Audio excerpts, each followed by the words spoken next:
It's Halloween. Well, a few days before Halloween, but you get what I mean. So it's time to talk about the darkest place in Virginia. That would be DeJarnette Sanitarium here in Stanton, Virginia. Hello, I'm Jake Fife, co-founder of Fife Paranormal, and I've been in the field a little over 15 years. I know, I'm getting old, right?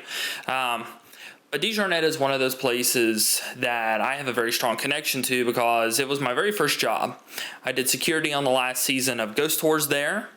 And during those 5 or 6 weeks in 2015 actually, I had some pretty intense experiences, including the very last legally filmed spirit box session on the grounds, where I got some absolutely insane spirit box clips. Some of them are still some of the best I've ever recorded 10 years later.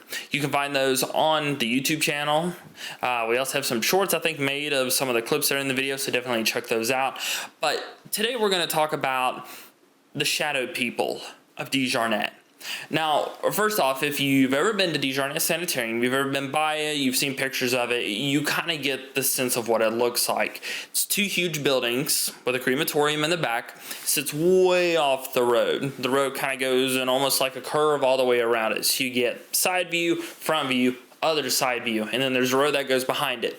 But in front of the building, you have a huge grassy field, rolling hills where it used to also be a golf course, but that's essentially the layout of it.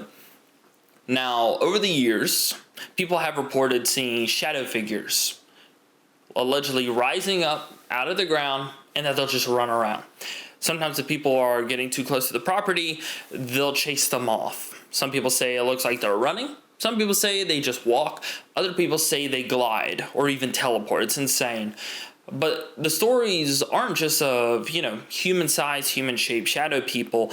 You also get stories of really tall figures, really tall big blobs, really tall slender figures. You also get little energy blobs.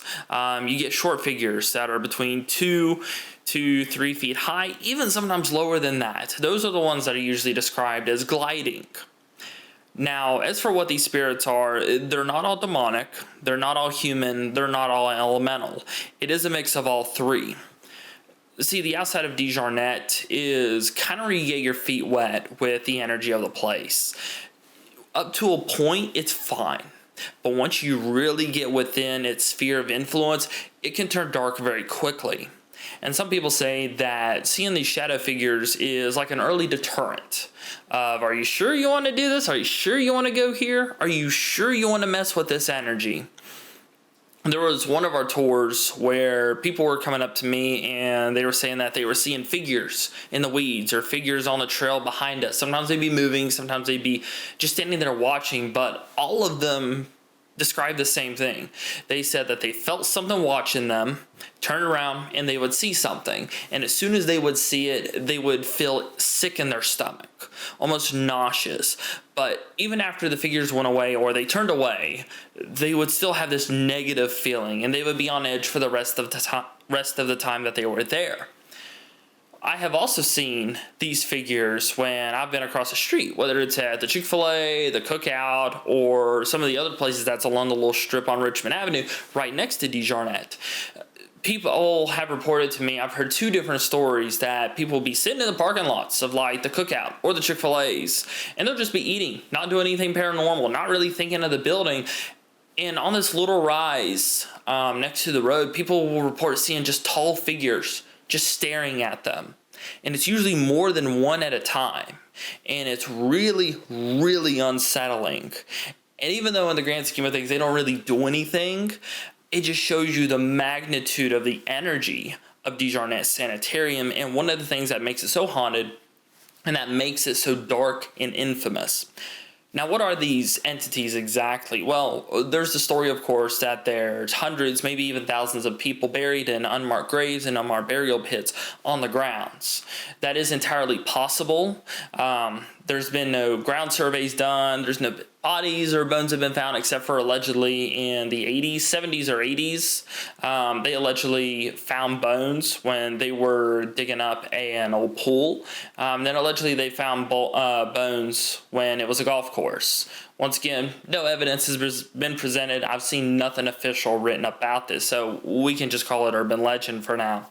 There's also the fact that there's been allegedly satanic groups that have been in the area, and some people say that they have conjured up guardian entities to run people off. And then there's some people saying it's demonic energy that are trying to run people off, or they're trying to freak them out, because that's what demons do. And then there's also just the fact that they might be wandering souls who are stuck there, for whatever reason. They can't go in the building, but they can't leave and be at peace. So they're just kind of stuck to wander the grounds. It's really sad when you look at it from that angle. Myself personally, in feeling the energy, I do think it is a mix of all three. I think, of course, you do have the human tragic element to it. I think, of course, wherever you have that tragedy, you have that negativity, but also with the satanic energy that's been there, we know for a fact has been there. Of course, you're going to have the demonic energy. And then, of course, you have the idea that there may be ley lines. There are some Native American mounds nearby. And then also where you have a concentration of energy, whether it's good, bad, or neutral, you're going to attract elemental entities. So that's what I think is going on there. That's why I think these entities may be here. Once again, we don't know for 100% certainty, which of course is the number one issue with DeJarnette. So what do you think about DeJarnette as a whole? Have you ever had any experiences there on the grounds, just driving by? And then what do you think about some of the points that I brought up in this video? I would love to hear what you all think. But once again, thank you all for watching. Leave a like if you enjoyed it, and definitely subscribe for more.